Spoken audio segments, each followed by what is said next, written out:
أعوذ بالله من الشيطان الرجيم.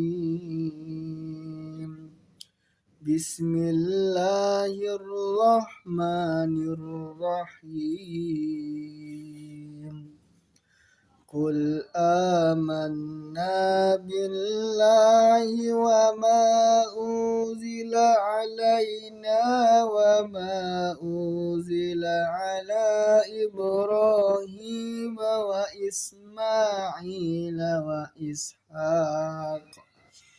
وإسماعيل وإسحاق ويعقوب والأسباط وما أوتي موسى وعيسى والنبيون من ربهم لا نفرق بين أحد منهم ونحن له مسلمون ومن يبتغ غير الإسلام دينا فلن يقبل منه وهو في الآخرة من الخاسرين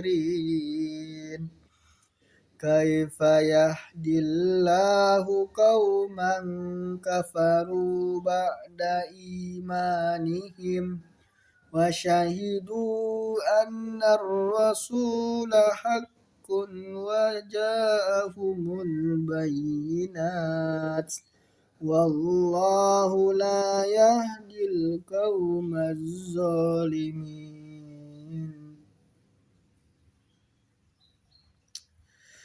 أولئك جزاؤهم أن عليهم لعنة الله والملائكة والناس أجمعين.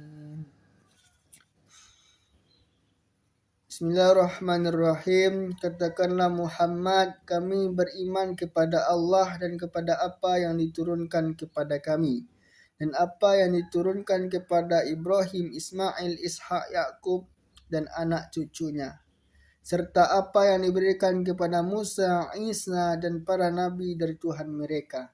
Kami tidak membeda-bedakan seorang pun di antara mereka dan hanya kepadanya kami berserah diri. Selanjutnya ayat 85, barang siapa mencari agama selain Islam maka sekali-kali tidak akan diterima darinya dan di akhirat dia termasuk orang-orang yang rugi. Ayat 86, bagaimana Allah akan memberi petunjuk kepada suatu kaum yang kafir setelah mereka beriman padahal mereka telah mengakui bahwa Rasul itu benar dan telah datang kepada mereka keterangan-keterangan yang nyata. Allah tidak memberi petunjuk kepada orang-orang yang zalim.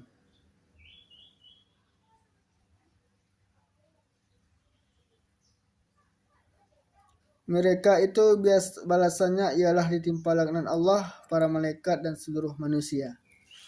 Jadi di Quran surah Al-Imran ini sebab turunnya adalah yaitu menurut para mufassir menjelaskan ayat 84 sampai 85 ini asbabun nuzulnya adalah ayat ini turun sebagai bantahan terhadap klaim orang Yahudi dan Nasrani yang menganggap hanya golongan mereka yang memperoleh keselamatan. Allah menegaskan bahwa seluruh nabi membawa ajaran tauhid dan kepasrahan kepada Allah Subhanahu wa taala. Karena itu umat Islam diperintahkan untuk beriman kepada seluruh nabi tanpa membedakan satu dengan yang lainnya. Selanjutnya ayat 86 sampai 87 bahwa ayat ini berkaitan dengan sebagian orang yang telah beriman kepada Nabi Muhammad, mengetahui kebenaran risalah beliau, tetapi kemudian murtad dan kembali kepada kekafiran. Ayat ini pula mengaitkannya dengan kaum ahli kitab yang mengenal ciri-ciri Nabi Muhammad dalam kitab mereka, namun tetap mereka menolak beliau setelah kedatangannya. Jadi mereka itu paham bahwasanya ajaran yang dibawa oleh Nabi Muhammad itu adalah suatu kebenaran yang hakiki, kebenaran yang nyata, kebenaran yang sebenar-benarnya gitu. Tapi mereka tetap juga menolak itu, padahal mereka tahu yang benar itu yang mana gitu.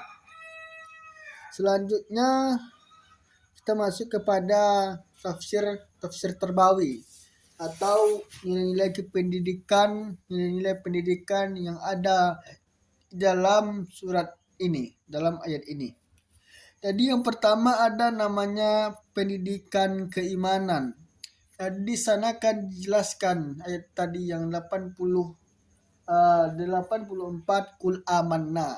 Di amanna itu beriman artinya. Jadi nilai kependidikannya pertama adalah nilai pendidikan keimanan.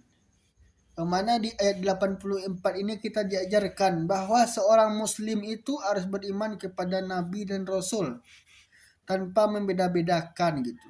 Harus percaya kepada nabi dan rasul tanpa membeda-bedakannya. Keimanan yang benar itu bersifat menyeluruh dan tidak parsial. Jadi keimanan yang hakiki itu, keimanan yang benar-benar beriman itu adalah keimanan yang tidak bersifat parsial, tapi bersifat menyeluruh. Nilai pendidikannya yang kedua adalah menanamkan akidah yang kokoh. Akidah itu adalah kepercayaan yang kokoh, keyakinan yang benar-benar yakin. Nilai pendidikan yang kedua. Menghormati seluruh nabi dan rasul. Menghormatinya. Walaupun Nabi Isa itu kitabnya Injil, tapi kita harus menghormati nabi tersebut. Itu adalah nilai pendidikan, saling menghargai kan. Selanjutnya adalah membangun keyakinan bahwa sumber ajaran nabi adalah satu, yaitu Allah Subhanahu wa taala.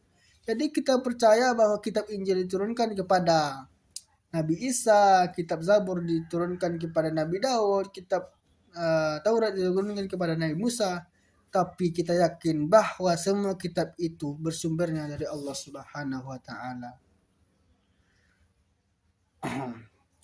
Nilai pendidikan yang selanjutnya adalah pendidikan toleransi dan penghargaan. Jadi meskipun Islam meyakini kebenaran ajarannya, ayat ini mengajarkan sikap menghormati para nabi sesuai yang telah saya sampaikan tadi di awal gitu. Selanjutnya adalah pendidikan istiqomah dalam keagamaan. Jadi kan di sana bahwasanya dijelaskan itu kita tidak boleh membeda-bedakan. Yang kelima kan, menegaskan pentingnya berpegang teguh pada ajaran Islam, tidak mencari jalan hidup yang bertentangan dengan petunjuk Allah Subhanahu wa taala. Di nilainya adalah menumbuhkan komitmen terhadap ajaran Islam. Memang kita tidak mencari jalan lain. Kita berkomitmen berpegang teguh bahwa ajaran kita, paham kita, agama kita adalah agama Islam itu.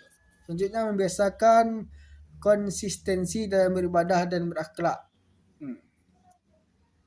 Mungkin untuk ayat ini, mungkin sampai sekian video kita pada kali ini.